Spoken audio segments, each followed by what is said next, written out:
कि अखिलेश यादव ने जो मजाक मजाक में कहा था वो सच था। दरअसल उन्होंने एक बार कहा था कि अगर केशव प्रसाद मौर्य को योगी आदित्यनाथ डांट देंगे तो हिम्मत नहीं है केशव प्रसाद मौर्य की वो कुछ बोल पाए। जो अदावत कर रहे हैं ये सब तमाशा है। और देखिए यही बात सच साबित होती हुई नजर आ रही है। क्या मान लिया जाए मोदी शाह ने पूरी तरीके से आरएसएस के सामने सरेंडर कर दिया है। ये बात मैं इसलिए आज आपके सामने कह रहा हूं क्योंकि हाल ही में एक ऐसा घटनाक्रम घटा जिसने हर किसी को सकते में डाल दिया है। केशव प्रसाद मौर्य जो पिछले एक महीने से ज्यादा वक्त से खेमेबंदी में जुटे हुए थे, लगातार वही बयान दे रहे थे जो योगी आदित्यनाथ को पसंद नहीं है, योगी आदित्यनाथ की मीटिंगों से दूर भाग रहे थे। यही नहीं, सामने आने के बाद भी उन्हें आराम से उनकी उपेक्षा की जा रही थी, मुंह मोड़ा जा रहा था। अब वही केशव प्रसाद मौर्य योगी योगी करने लगे हैं और इसी के साथ अखिलेश यादव की भविष्यवाणी सच साबित हुई है। नमस्कार, मैं हूं प्रज्वल गौतम और आप देख रहे हैं द हिंदुस्तान पोस्ट। वैसे तो आपको हमने हर एक खबर दिखाई अंदरूनी। केशव प्रसाद मौर्य ने किस तरीके से पूरा का पूरा एक औरा तैयार कर लिया था। ये औरा किस चीज के लिए था मैंने तब भी आपको बताया था और आज भी बता रहा हूं। ये था कि उन्हें कैसे भी करके मुख्यमंत्री पद चाहिए। लेकिन अचानक से केशव प्रसाद मौर्य 11 अगस्त को पहुंचते हैं दिल्ली। गुप्त मीटिंग होती है। खबर थी कि मोदी जी से उन्होंने मुलाकात की। उसके फौरन बाद ही 12 तारीख को जाते हैं योगी आदित्यनाथ। लेकिन मोदी शाह से मुलाकात नहीं करते, वो भी तस्वीर मैंने आपको दिखाई थी। मुलाकात करते हैं सिर्फ नितिन गडकरी से। लेकिन ये बात हवा में तैरने लगी सियासी गलियारे में कि दिल्ली पहुंचने के बाद भी मोदी शाह से मुलाकात मुख्यमंत्री नहीं कर रहे, लेकिन डिप्टी सीएम मुलाकात करके आ रहे हैं। क्या अभी भी रार बनी हुई है। इसीलिए उस रार को थामने के लिए योगी आदित्यनाथ ने अपने खासम खास और उत्तर प्रदेश के मुख्य सचिव मनोज कुमार सिंह को अमित शाह से मुलाकात करने के लिए भेजा था। लगा था कि कुछ बड़ा होने वाला और देखिए बड़ा हो गया है। खबर सबसे पहले देखिए क्या लिखी हुई है। आज तक ने खबर छापी, क्या खत्म हो गई केशव प्रसाद मौर्य सीएम योगी के बीच की अदावत। इसमें एक ये जो हेडिंग दी गई है क्यों है, क्योंकि अचानक से केशव प्रसाद मौर्य जो बात बात पे कह रहे थे कि संगठन सरकार से बड़ा, संगठन सरकार से बड़ा, यही बात बार बार चुभ रही थी योगी आदित्यनाथ को। इसी को लेकर उन्होंने बाकायदा शिकायत भी की थी। आपको याद होगा गोदी मीडिया ने बहुत खबर दिखाई थी कि आरएसएस और मोदी शाह की जो बैठक हुई, इस बैठक के दौरान केंद्रीय नेतृत्व यानी कि मोदी शाह नाराज है। केशव प्रसाद मौर्य से फटकार लगी कि ऐसे बयान मत दीजिए। तब भी मैंने कहा था कोई फटकार नहीं लगी है और वाकई उस समय फटकार नहीं लगी थी। लेकिन अब जो खबर निकल कर आ रही है कि 11 तारीख को मुलाकात के बाद एक संदेश भिजवा दिया गया है केशव प्रसाद मौर्य को कि आप शांत होकर बैठना होगा। अब स्थिति ठीक नहीं है, हम भी हालातों से गुजर रहे हैं, हमारे पास खुद का बहुमत नहीं है, हम अपनी कुर्सी बचाएं तुम्हें कुर्सी दिलवाएं। और यही वजह है। देखिए केशव प्रसाद मौर्य कर क्या रहे हैं। खबर क्या है, खबर है हिंदुस्तान ने छापी, योगी जैसा कोई नहीं, डिप्टी सीएम केशव प्रसाद मौर्य ने जमकर की सीएम की तारीफ, विपक्ष पर साधा निशाना।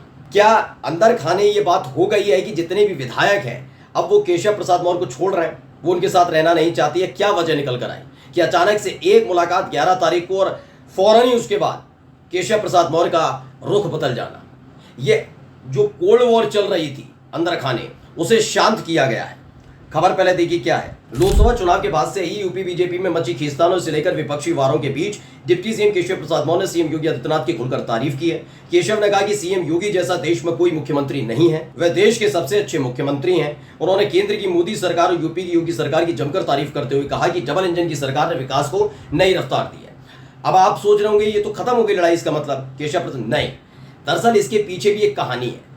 हाल ही में आपको मैंने एक खबर दिखाई थी, 69,000 शिक्षक भर्ती वाला जो मामला है जिस पर योगी आदित्यनाथ की सरकार फंस गई है, क्योंकि इलाहाबाद हाईकोर्ट ने जबरदस्त फटकार लगाई। जैसे ही वो खबर निकल कर आई तो पूरी सरकार को चिंता में आ जाना चाहिए था, क्योंकि करारा झटका था। लेकिन सबसे पहले कौन आगे आए, केशव प्रसाद मौर्य। उन्होंने तो इसे जो अभ्यर्थी थे 69,000 शिक्षक वाले अभ्यर्थी, उनकी सबसे बड़ी जीत बता दी। अनुप्रिया पटेल ने भी यही किया। यानी केशव प्रसाद मौर्य समझ गए कि कई ऐसे फैसले अब तक योगी आदित्यनाथ की तरफ से ले लिए गए हैं जो वाकई घातक साबित हुए उनकी अपनी कुर्सी, उनके अपने पद के लिए। उनकी विदाई क्या पक्की मानी जा रही है, क्योंकि आरएसएस भी इस पूरे मसले को लेकर जो फजीयत हुई है उसको लेकर बताया जा रहा है कि अंदर खाने नाराज चल रहा है योगी आदित्यनाथ से कि भाई ऐसा क्यों किया, वो भी तब जब लगातार आपको हम सपोर्ट करने की कोशिश कर रहे थे। अगर ये मसला चल भी रहा था तो इसे निपटाना चाहिए था। जो आरोप आपके अपने सहयोगी आप पर लगाते रहे वही सच साबित होते आ रहे हैं। तो इलाहाबाद हाईकोर्ट ने इतनी बड़ी टिप्पणी कर दी, रद्द करना, ये करना, इससे। और उससे पहले 11 तारीख वाली मुलाकात थी। पहले एक बयान मैं आपको सुना चाहूंगा, पहले अखिलेश यादव को बयान सुनिए। केशव जी भी कर रहे हैं स्वागत।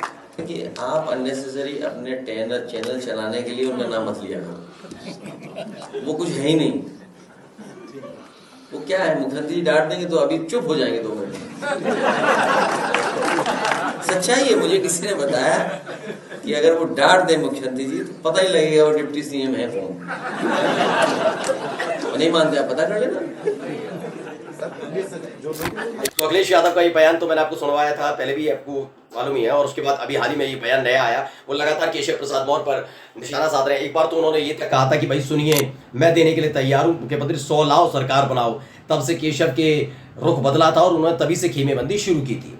अब जब ये खबर निकल कर आई है कि अखिलेश यादव ने, समझिए पूरा सिनेरियो समझिएगा, 4 जून को नतीजे, उसके बाद योगी आदित्यनाथ से नाराजगी मोदी शाह की, केशव प्रसाद मौर्य का ओवर एक्टिव हो जाना, बार बार एक ही बयान को देना, उसके बाद मोदी शाह का बैकफुट पर आना कि हम योगी आदित्यनाथ को नहीं हटाएंगे, केशव प्रसाद मौर्य का अकेले हो जाना, लेकिन 2 दिन के भीतर ही पहले जैसे बयान देना, चेहरे पर मुस्कान होना। क्यों? क्योंकि आगे आकर अखिलेश यादव ने प्रपोजल दे दिया कि 100 लाओ, सरकार बनाओ, और उसके बाद से ही माना जा रहा था कि केशव प्रसाद मौर्य इसीलिए खेमेबंदी में लगे हैं। चूंकि अभी हाल ही में अखिलेश यादव ने एक बयान दिया कि जो हमने उनको मॉनसून ऑफर दिया था, वो मॉनसून ऑफर अब हमने वापस ले लिया है, क्योंकि वो ज्यादा किचकिच कर रहे हैं। किटकिट करने वाले हम किसी आदमी को अब सपोर्ट नहीं करेंगे। उसके बाद से उनकी कॉन्फिडेंस थोड़ा लो हुआ। क्यों हुआ?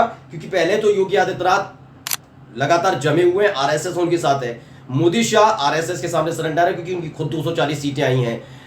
केशव प्रसाद मौर्य को अब वो सपोर्ट खुलकर नहीं कर पा रहे हैं कि हाँ यही मुख्यमंत्री बनेंगे, कुछ होगा।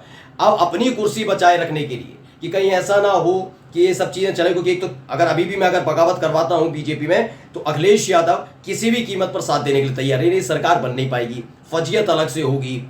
ऐसे फजियत तो मुख्यमंत्री पद का तो ख्वाब उन्होंने छोड़ा ही है, डिप्टी सीएम बने रहने के लिए। क्योंकि दूसरी जो डिमांड थी योगी आदित्यनाथ की, वो डिमांड ये थी कि कैसे भी करके केशव प्रसाद और ब्रजेश पाठक, जिन्होंने खेमेबंदी शुरू की सरकार के अंदर, उन दोनों को हटाने की डिमांड रखी गई थी। वो बात अलग है, आरएसएस ने उसे खारिज किया कि पहले विधानसभा चुनाव, उपचुनाव हो जाने दीजिए, उसके बाद बात करेंगे। लेकिन इन सब के बीच अगर ऐसा कुछ होता है तो किसी भी तरीके से केशव प्रसाद मौर्य की कुर्सी चली ना जाए, इसीलिए वो फील्डिंग करने में जुट गए, ऐसे बयान दे रहे हैं। खबर देखिए, हिंदुस्तान ने आगे लिखा, उपचुनाव की तैयारियों में जुटे डिप्टी सीएम केशव प्रसाद मौर्य रविवार को मिर्जापुर पहुंचे थे। दरअसल मिर्जापुर की मजवा और प्रयागराज की फूलपुर सीट, ये 2 सीटें इन्हें मिली हैं जिम्मेदारी की विधानसभा उपचुनाव के लिए, वहीं आजकल लगे हुए हैं। उन्होंने मजवा विधानसभा क्षेत्र में कार्यकर्ताओं को संबोधित किया। केशव प्रसाद मौर्य ने विपक्ष पर जमकर निशाना साधा, कहा आप भी जानते हो, जनता भी मानती है कि डबल इंजन की सरकार स्वतंत्र भारत के इतिहास में सबसे अच्छा काम कर रही है। मुख्यमंत्री योगी आदित्यनाथ जैसा कोई मुख्यमंत्री नहीं है। जब देश का नेता दुनिया शक्तिशाली प्रभावशाली है, पूरे देश में मुख्यमंत्री की तुलना में कहा सबसे अच्छे योगी आदित्यनाथ हैं और उनके जैसा कोई है क्या? ये सवाल है कि अपनी कुर्सी कैसे भी करके बचानी है। अब केशव प्रसाद मौर्य के सामने ये है कि अगर वो अभी भी बगावत करवा देते हैं, जितने उनके पक्ष के विधायक हैं उन्हें तोड़ने की कोशिश भी करते हैं, तो भी सरकार नहीं बन पाएगी।